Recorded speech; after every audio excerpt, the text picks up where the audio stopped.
ह्या वर्षी लक्ष्मीपूजन 21 ऑक्टोबरला आहे. 21 ऑक्टोबर मंगळवारचा दिवस, देवीचा दिवस. मुहूर्ताची वेळ आहे पूजनाची संध्याकाळी 6:10 ते 8:40 मित्रांनो, ह्या वेळेत तुम्ही पूजा, प्रार्थना, मंत्रजाप, अभिषेक, श्रीयंत्र पूजन, महालक्ष्मीचे मंत्र हे पाठ करायचे आहेत. श्रीसूक्त आणि विष्णू सहस्त्रनाम, महालक्ष्मी अष्टक हे नक्कीच पाठ करायचे आहेत. आपल्या घरामध्ये महालक्ष्मीची पूजा करत असताना लक्ष्मीपूजन करायच्या पूर्वी भगवान श्री विष्णूचं स्मरण नक्कीच करायला विसरू नये.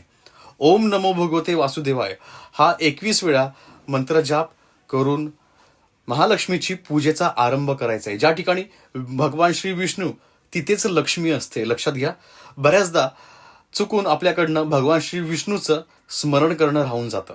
कारण की ज्या ठिकाणी विष्णू असतं त्या ठिकाणी लक्ष्मी येते. म्हणून एक गुप्त उपाय तुम्हाला मी देतोय आहे. ह्या दिवशी जर का तुम्ही हा उपाय करताय तर तुमच्यावरचं कर्ज देखील पटापट फिटू शकतं.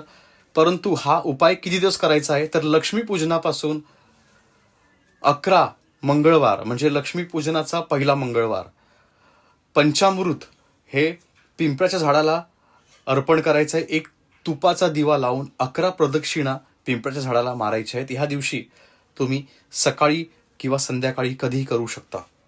लक्ष्मीपूजनाच्या दिवशी हा एक उपाय केल्यास तुम्हाला तुमच्या जीवनामधल्या अडचणी दूर होऊ शकतात, आर्थिक अडचणी कमी होऊ शकतात. पूर्ण माहिती, पूजा कशी करावी, संपूर्ण माहिती मी कमेंटमध्ये देणार आहे.